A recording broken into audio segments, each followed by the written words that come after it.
Samantala, isinumiti na ni Justice Secretary Laila De Lima sa Senado ang hawak niya na Napoles List. Humingi naman ng 1 linggong extension ang kalihim para sa pagsumite ng affidavit ni Janet Lim Napoles. Samantala, nag-issue ng subpoena ang Senado para sa pagsusumite ng mga dokumentong hawak ng whistleblower na si Ben Horluoy. Nagulat si Sam Ramirez.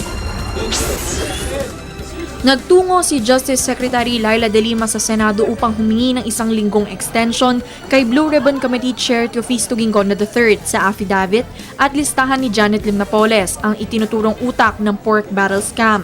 Dahilan ni De Lima, hinihintay pa nila ang kumpletong affidavit ni Napoles. Pinagbigyan naman siya ni Gingonda ngunit hindi sa hawak niyang listahan. Ito ang tanging listahan na pirmado mismo ni Napoles. Lumalabas na halos magkapareho lang ang listahang isinumite nila ni Rehabilitation Czar Panfilo Lacson, maliban na lang sa ilang sulat kamay na pangalan na mismong si Napoles ang naglagay. Sa bilang ng Senado nagbago, naroon pa rin sina Senators Bong Revilla Jr., Jinggoy Estrada, Vicente Soto, Loren Legarda, Coco Pimentel, Alan Peter Cayetano, Gringo Honasan, Cheese Escudero at JV Ejercito noong siya'y congressman pa lang.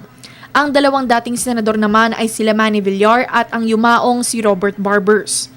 Pagdating sa congressmen and women, may mga nadagdag ngunit dahil malabo ang kopya, hindi ito gaanong mabasa.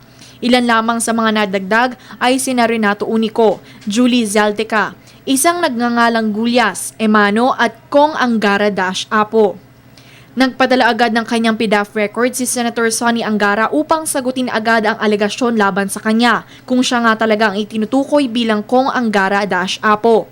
Ayon kay Angara, kailanman hindi siya nag-allocate ng kanyang PDAF sa NGO.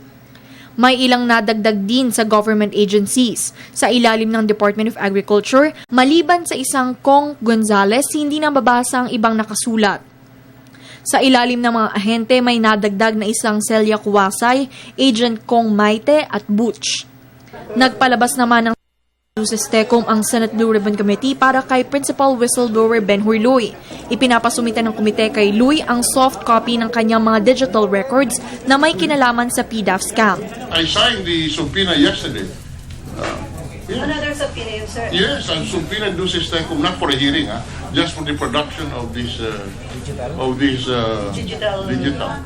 Binigyan ng Blue Ribbon Committee si Luy ng hanggang May 21 para maisumite ang mga dokumento.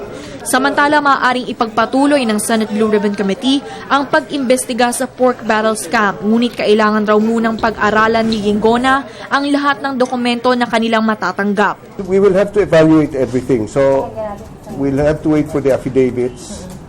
And for now, we have the list at least. So yung sigurado po, magkakaroon ng hearing ulit. Most probably, yes, of course. Sa Malankaya po next week? No, most likely I'll postpone it also. I want more time to, with all these things. Para sa Telebisyon ng Bayan, Sam Ramirez.